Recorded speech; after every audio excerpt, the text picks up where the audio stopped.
Kayo po ba mga bossing ko isa sa mga mananaya? May ituturo po ako na isa sa mga technique upang sa ganon kayo ay swertihin, manalo ng malaking halagang pera, or kaya kapag labis-labis ang swerte, kayo po'y maka-jackpot pa.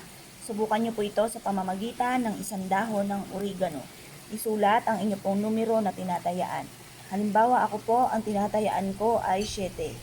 Favorite number, ganun din po mga bossing ko ang 5. Ganun din po mga bossing ko ang 8. At ang edad ko po ay 41. Ang edad ng mister ko ay 43. Ang edad ng anak kong panganay na lamang ay 18. Yan. Ngayon pa mga bossing, 1, 2, 3, 4, 5, 6. 6 na numero. Tapos sabihin nyo po dito, mananalo ako ng jackpot. Yan. Ngayon pa mga bossing, ito na. Ang gawin nyo po mga bossing ko, ito yung ating sinindihan mga bossing ko na may dahon ng laurel. Yan, ganyanin po natin yan. Nanalo ko ng jackpot, painitan po muna natin. Nanalo ko ng jackpot.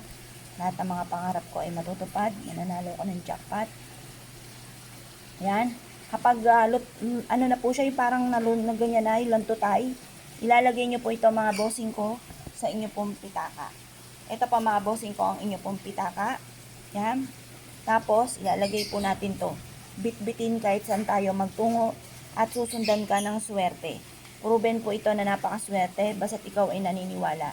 Ngayon pa mga bossing, pagtapos nyo po siyang gantunin, tapos siya ilagay sa inyo pong pitaka. Bago nyo siya ilagay sa inyong pitaka, ibilad nyo muna ito hanggang alas 8 ng umaga sa may silangan. At mapapasin ninyo na lagi naman kayong iaadya nito kung saan lagi kayo ay suswertihin. Huwag nyo kakalimutan po ito mga bossing. Pwede nyo rin po isulat dito yung amount na matagal mo nang pinapangarap. Alam ba, gusto ko magkaroon ng 5 million. Yan, walang imposible. Makakamtan nyo po yan lalo na kung kayo masipag, matyaga, at hindi nakakalimot magdasal. Proven po ito mga bossing ko na napakaswerte. Ayan, siksik-liglig at umaapaw at maraming blessing ang darating mga bossing. Yan, ayan lang po natin ganyan. At pagkatapos, kumuha kayo ng tweezer or chane para hindi kayo mapasok mga bossing. Mas mainam na lahat po ito ay mapapalutay-tay mo natin. Yung ganyan po magiging itsura. Tapos saka nyo siya ilalagay sa wallet. Tapos positive lamang makakamtan ang mga pinapangarap mga bossing. Siksik-liglig at napakaraming pera, napakaraming blessing ang darating.